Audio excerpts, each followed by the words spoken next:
So I started shooting when I was 12 years old. My stepdad got me started. He actually put in an American trap in our front yard and told me that I needed to learn how to shoot. So I was reluctant at first, but after I got started, I was addicted. So American trap targets go about 42 miles an hour, and the angles are only 22.5 degrees to the left or right, whereas in international trap, targets vary in speed between 60 and 70 miles an hour approximately, and the angles are 45 degrees to the left and right.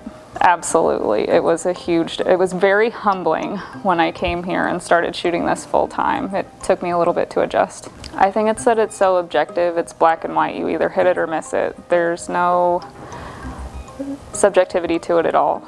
It's just, you hit it or you don't. And you're totally accountable on yourself, for yourself. When I was a senior in high school, I had a marker board that I wrote 2 goals on. One was to captain the women's All-American team for the Amateur Trap Shooting Association, and the other goal was to go to the Olympics someday. And that year I crossed the first goal off, but it took me a while to get the second one. I think it's just the prestige of it, just that it's the biggest stage for our sport in the world, and to be able to compete at that level is amazing. There are no words. I still don't think it's hit me yet that I've made the team, and it probably won't until the games roll around, but it's crazy and it's amazing just to win gold in Paris. It definitely helps with resiliency, and it's helped build my confidence knowing that I have a great team backing me, and I always have my fellow soldiers to rely on if I need help. I joined the Army because of all of the opportunities that it presented to me, not just shooting, but education, housing, everything. It's great to know that I have a training partner all the time here, and that we're working towards the same thing. So even though we're all working towards the same goal to make the Olympic team, to have someone beside me to train with through the games is just a great feeling. Just keep working at it. I mean, it took me, let's do the math here. It took me 14 years from the time I wrote that on my board, and I had never shot an international target before at that point. So just keep pushing. You may not make it the first time, but keep trying. I tell them to just give it a shot. I mean,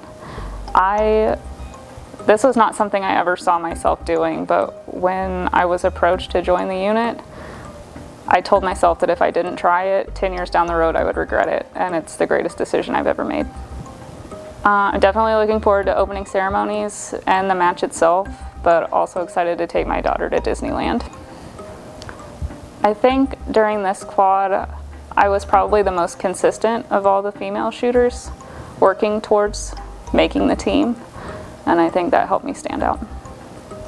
I think it would be cool to meet any of the men's basketball team, the USA basketball team. My husband is a huge basketball fan, so to be able to meet any of them, whether it's Kawhi Leonard or LeBron James, it would be cool. Biggest supporters, definitely my husband, my daughter, even though she's only 3, and my mom and my uncle. I lift weights. That's like my safe space, aside from going to the gym, hanging out with my husband and daughter. I use the Sharp Performance app, which helps a lot with helping me decompress and work through whatever feelings I have going on during a match or after a match, and then also just hanging out with family. It is awesome to think that I'm not just representing myself, but to be a soldier and an athlete, to go and promote the Army wherever I can, and just be the face for the unit for the time being.